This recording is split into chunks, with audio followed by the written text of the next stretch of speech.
नमस्कार दोस्तों। आज मैं आपको सुनाऊंगी सास को अपनी भूल का एहसास, एक इमोशनल हार्ट टचिंग स्टोरी। आज की हमारी कहानी सास को हुआ अपनी भूल का एहसास। यह स्टोरी सास बहू के रिश्ते पर बनाई गई है। सास बहू का रिश्ता अगर अच्छा हो तो वो माँ बेटी बन जाती हैं। अगर उनके रिश्ते में कड़वाहट हो तो वो एक दूसरे को देखना भी पसंद नहीं करती। आज हम ऐसी ही सास बहू की कहानी आपके साथ शेयर कर रहे हैं। हम उम्मीद करते हैं आपको यह कहानी जरूर पसंद आएगी। सविता जी एक मध्यम वर्गीय परिवार की मुखिया थी। वे अपने बेटे शिवांश और बहू रश्मि के साथ रहती थी। एक बेटी भावना भी थी, जो कि शादी के बाद अमेरिका में बस गई थी। सविता जी के पति की मृत्यु बहुत पहले ही हो चुकी थी।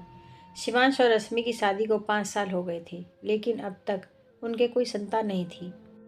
सविता जी की बहू रश्मि भी जॉब करती थी, जो कि सविता जी को बिल्कुल भी नहीं सुहाता था। वे जल्द से जल्द दादी बनना चाहती थी, लेकिन रश्मि और शिवांश यह अच्छी तरह से जानते थे कि अभी रश्मि का जॉब करना कितना जरूरी था। सविता जी अपने बेटे शिवांश से इस बारे में बात करती तो शिवांश किसी न किसी बहाने से बात को टाल देता था। इसलिए वे रश्मि को ही परेशान करने के बहाने ढूंढती रहती थी, ताकि वह अपनी जॉब छोड़ दे।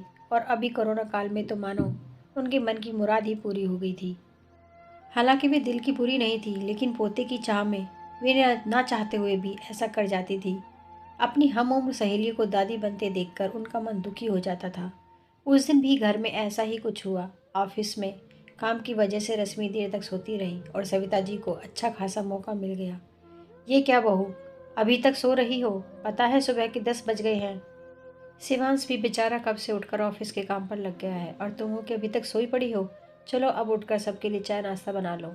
मुझसे कुछ हो नहीं पाता है, वरना मैं तुम्हारे भरोसे कभी ना रहती, खुद ही सब कर लेती। सॉरी माँ जी, वह देर रात तक काम चलता रहा, इसलिए सुबह सुबह ही सो पाई थी।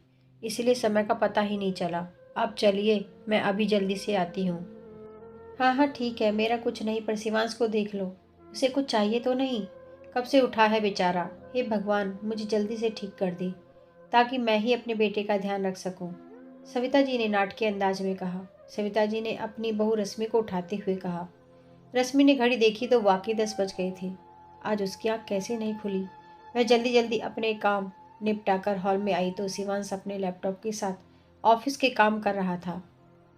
उसने किचन में जाकर चाय नाश्ता बनाया और फिर रात के बर्तन साफ किए और झाड़ू पोछा करके नहाने चली गई। दरअसल कोरोना वायरस की बढ़ती बीमारी की वजह से शहर में पूरी तरह लॉकडाउन किया गया था, इसलिए काम वाली बाई भी नहीं आ रही थी। रश्मि खुद एक इंटरनेशनल कंपनी में काम करती थी। उसका ऑफिस टाइम निश्चित नहीं होता था। अधिकतर उसे रात में देर तक काम करना होता था। कल भी उसका काम देर तक चलता रहा, इसलिए वह देर तक सोती रही। रश्मि नहाकर आई तो देखा कि उसकी सास अपने कमरे में अपनी सहेली से फोन पर बात कर रही थी। बातचीत में अपना नाम सुनकर रश्मि सास की बात सुनने लगी। अरे शारदा, तुम भी अपनी बहू को ज़्यादा सर पर मत बैठाओ। बहू को ज़्यादा उड़ने दोगी तो कल वो अपनी नौकरी के चक्कर में वह तुम्हें ही घर की नौकरानी बनाकर छोड़ेगी। मैं तो भाई शुरू से ही रश्मि के नौकरी करने के खिलाफ थी। अब करे नौकरी शौक से, पर साथ साथ घर के काम भी करे। मैं तो बदन दर्द का बहाना बनाकर बैठ जाती हूँ, नहीं तो सारे काम का बोझ मेरे सर पर आ गिरता। मैं कोई मुफ्त की नौकरानी थोड़ी हूँ। मैं तो कहती हूँ तुम भी ऐसे ही किया करो। सास की बात सुनकर रश्मि की आंखों में आंसू आ गए। वह जिस सास को बीमार समझकर उसकी दिन रात सेवा करती है, उन्हें एक गिलास तक उठाने नहीं देती है। सारा दिन घर का और रात को ऑफिस का काम करके थकान से चूर होकर भी उफ तक नहीं करती, उसका यह फल मिला है उसे। माना वे मेरी नौकरी के खिलाफ है, मगर यदि घर की किस्त नहीं होती तो वह भी कभी नौकरी नहीं करती। शिवांश का बोझ कम करने के लिए ही तो वह नौकरी कर रही थी। खैर, अभी के मुश्किल समय में वह सास से किसी भी बात पर बहस नहीं करना चाहती थी, जिससे घर का माहौल खराब हो। इसलिए वह उनकी बात को नज़रअंदाज करके वहाँ से चली गई। लेकिन उसकी नज़रों में सविता जी की इज्जत जरूर कम हो गई थी। दूसरे दिन सुबह सुबह सविता जी की बेटी भावना का अमेरिका से फ़ोन आ गया। भावना की सास उसके पास अमेरिका आई हुई थी। आदत के अनुसार सविता जी ने जैसे ही भावना की सास की बुराई करनी चाही, वैसे ही भावना ने उन्हें डांट दिया। माँ, आप बिल्कुल भी माँ जी के बारे में अनाप शनाप नहीं बोलेंगी। पता है आपके चक्कर में आकर मैंने उनके साथ कितना बुरा व्यवहार किया था, लेकिन आज मुझे उनकी कीमत पता चल गई है। तुम तो उनके यहाँ पर आने के कितने खिलाफ थी, मगर आज वे यहाँ नहीं होती ना माँ, तो न जाने हमारा क्या हाल होता। तुम्हें तो पता ही है कि मेरा नौकरी करना कितना ज़रूरी है। कोरोना ने यहाँ भी ऐसा कहर ढाया है कि घर से ही सब करना पड़ रहा है। किट्टू का बेबी केयर सेंटर भी बंद है। मैं और राजेश फुल टाइम बिजी रहते हैं। ऐसे में माँ जी ने अकेले ही किट्टू के साथ साथ पूरे घर का सारा काम संभाला हुआ है। मुझे कुछ भी नहीं करने देती हैं। अगर वे नहीं होती तो माँ हमारा क्या होता, यह सोचकर ही रोंगटे खड़े हो जाते हैं। सच में माँ वे कोई साधारण महिला नहीं है, बल्कि मेरे लिए तो देवी की समान है। मेरे इतना अपमान करने के बावजूद और भावना रोने लगी। उसने फ़ोन कट कर दिया। भावना की बात सुनकर सविता जी की भी आंखें भर आई। उन्हें अपनी भूल का एहसास हो गया था।